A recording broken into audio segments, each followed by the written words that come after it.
Hello and welcome to the podcast The Human Way with me, Kelly O'Dell. In this episode of the podcast, I'll be continuing my discussions around digitalization and maybe even making a prediction about a digitalization bubble.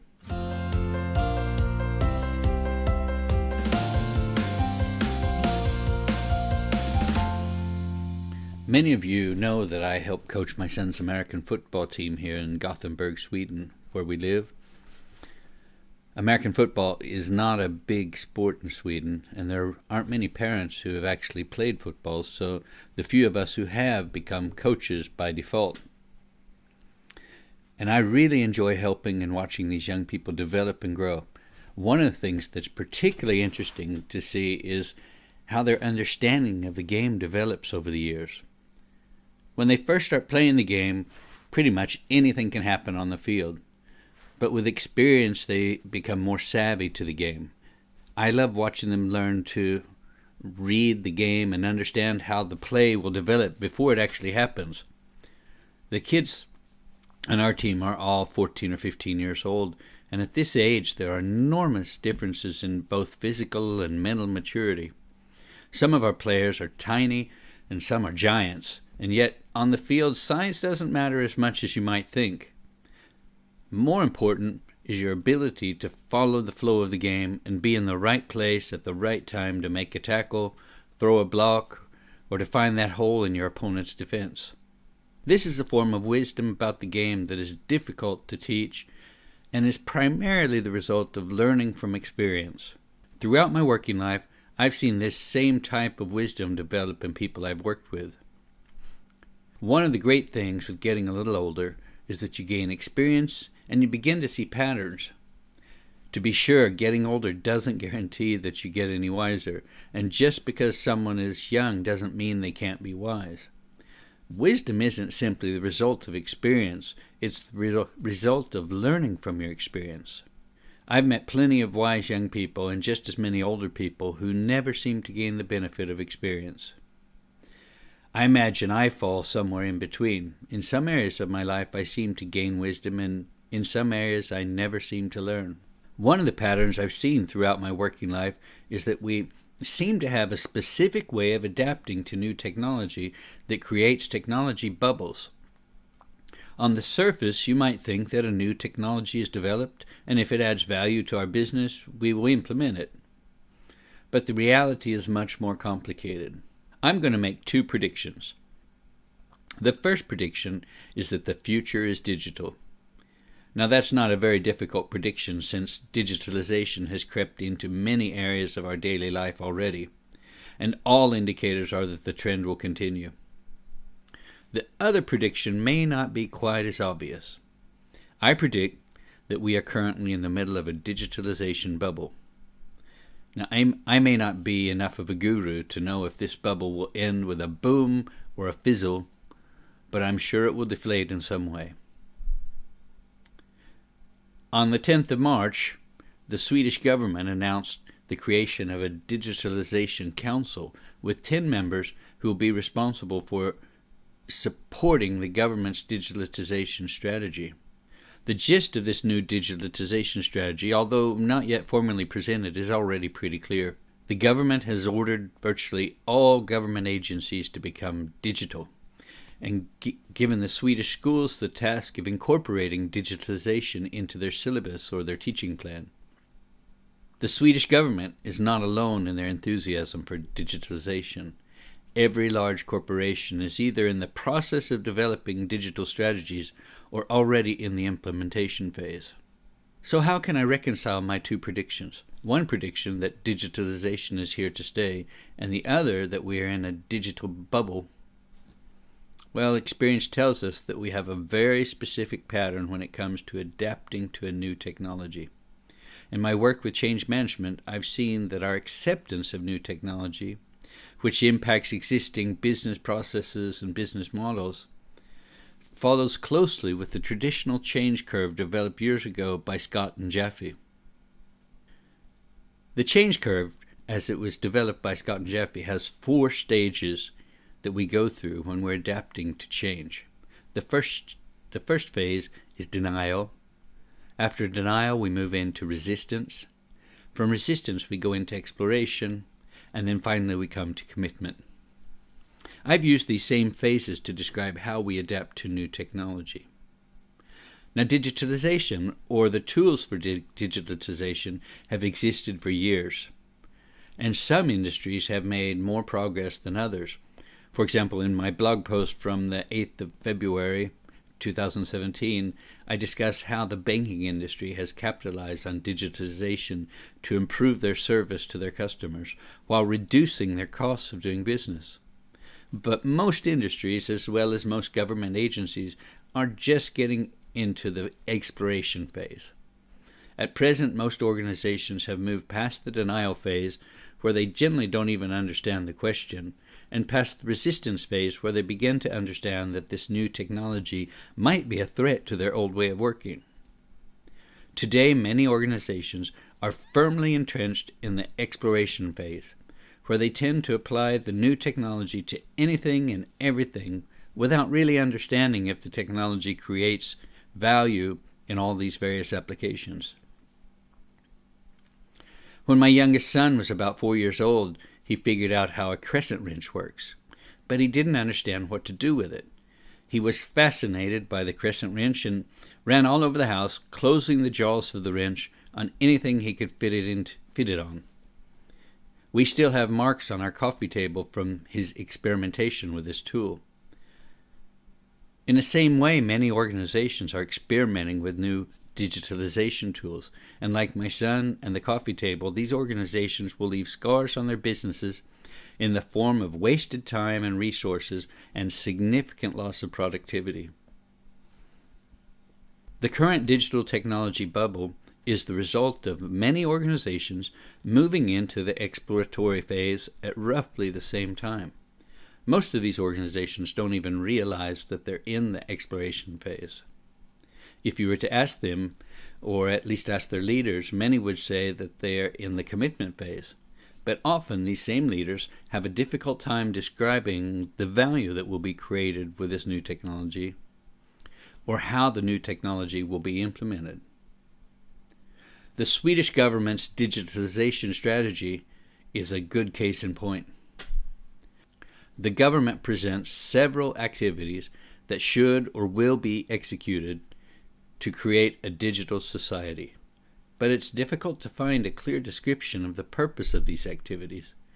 The main purposes that are given suggest that our government agencies will be more effective, and there's also a notion that somehow Sweden has fallen behind other countries regarding digitalization. But it's never quite clear in what way Sweden has fallen behind or why that would be a problem. Now, this isn't atypical for the exploration phase. Our leaders have a strong sense that this technology is important and that something needs to be done so we don't miss the digital boat. But they don't really understand where the boat is going. This frantic activity to implement new technology, in this case digitalization, is ultimately what leads to the bubble. When the technology first comes on the scene, there are always a few early adopters who move through the technology acceptance curve faster than others. In the case of digitalization, banking and the travel industry might be two good examples of early adopters. The rest of society requires more time to warm up to the new technology. But when people or organizations become aware of the technology and the potential with the technology, the bubble begins. Suddenly, everyone's getting into it, everyone's getting digital without really understanding what getting digital means or what it's good for. Organizations are starting projects. Consultants are retooling their skills and their marketing messages to ride the digital wave, and the race is on. If you ask anyone, they'll tell you that digitalization will make us more effective and it's a requirement for staying competitive.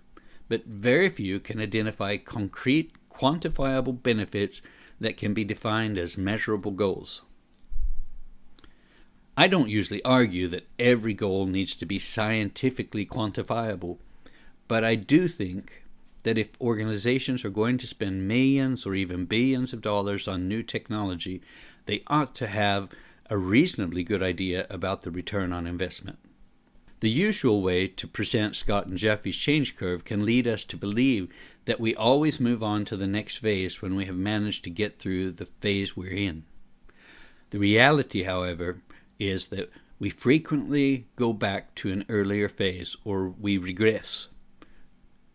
The most common regression is to move from exploration, or sometimes even from commitment, back to resistance. This is usually the result of bad experiences. When the technology doesn't work out the way we hoped it would, or it turns out to be much more expensive and complicated than we expected, we can find ourselves back in the resistance phase. We decide that this new technology, whatever it was, just wasn't good or viable. This is when the bubble bursts, when a large number of organizations have poured truckloads of capital and effort into the new technology and it doesn't work out the way they wanted it to. They will often pull the plug on their projects. It usually starts with one or two high-profile projects getting trashed.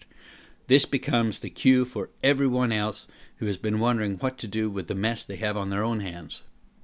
Suddenly, projects are being canceled everywhere, investments are being written off, and consultants that were previously hard to find are suddenly out of work. Those of us who've been through previous technology bubbles recognize the story. Many of us went through it with the internet boom. The internet was around for 8 or 10 years before companies really showed any interest in it. And then everyone had to get in. And after spending billions of dollars, we all stopped and looked around us and thought, this is nuts. The good news is that when we shook off the shock of our initial failures, we learned from them.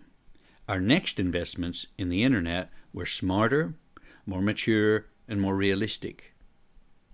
When you read old articles about the dawn of electricity in our homes and industry, or the invention of the automobile, you get a sense that the same things happened then. So the question is, can we avoid the exploration phase and the backlash that inevitably follows? Couldn't we just skip this phase and move straight into a more mature implementation of digitalization? Only in the areas of our business where they truly create the most value? As enticing as this idea may be, my suspicion is that we can't skip the exploration phase. The exploration phase is part of our learning process. We have to play with new technology for a while to understand its true value. What we can do is strive to minimize the cost and damage to our business while we're experimenting. My work as a public speaker and management educator in change management and leadership, as well as my own long experience as a line manager, has given me the opportunity to see what's going on inside many large organizations. And what I see is frustrating. I've seen government organizations who've been tasked with getting digital by the political leaders without really understanding what it is exactly they should digitalize. In Sweden, you can find numerous examples of this just by following the news. For example, there have been ongoing efforts to create digital patient journals for several years, and on the whole, the results haven't been inspiring. There are other examples from the police and the military, as well as many other government agencies who have failed attempts at digitalization in their baggage. But let's not fall for the illusion that these failures only happen in government agencies. Corporations have the same skeletons in their closets. The only difference is that they don't get the same publicity for their digitalization failures. I see large corporations investing staggering amounts of money in digitalization projects with only the vaguest idea of the value these projects will create. Many of us have experienced the frustration of being a customer to corporations as they attempt to digitalize much of their customer service. So I'd like to give you 5 tips for being more successful in implementing new technology like digitalization in your organization. The first step is acknowledge that you really don't know what you're doing. Admit that you believe that a new technology like digitalization may help to significantly improve or even revolutionize your business, but that you really don't know yet. Don't build up expectations that all your digitalization initiatives will change the world. Instead, make it clear that you are experimenting. My second suggestion is learn from others. There are very few instances where being first with the implementation of new technology gives any significant long-term advantages. Study what other organizations are doing, what works and what doesn't. Try to adapt their experiences to your own business. My third suggestion is limit the possible negative effects of your experimentation or exploration phase. In the same way you would control a scientific experiment, test your ideas on a small scale before you implement them throughout your organization. One of the easiest ways to do this is by executing trials or pilots. My fourth tip is don't be afraid to pull the plug on your ideas when they don't work out. Remember, your first loss is your best loss. My fifth suggestion is take an experimental or iterative approach. Let's face it, we're talking about new technology. The likelihood that you get it right the first time is very small. Instead of expecting great results and being disappointed, expect only to learn.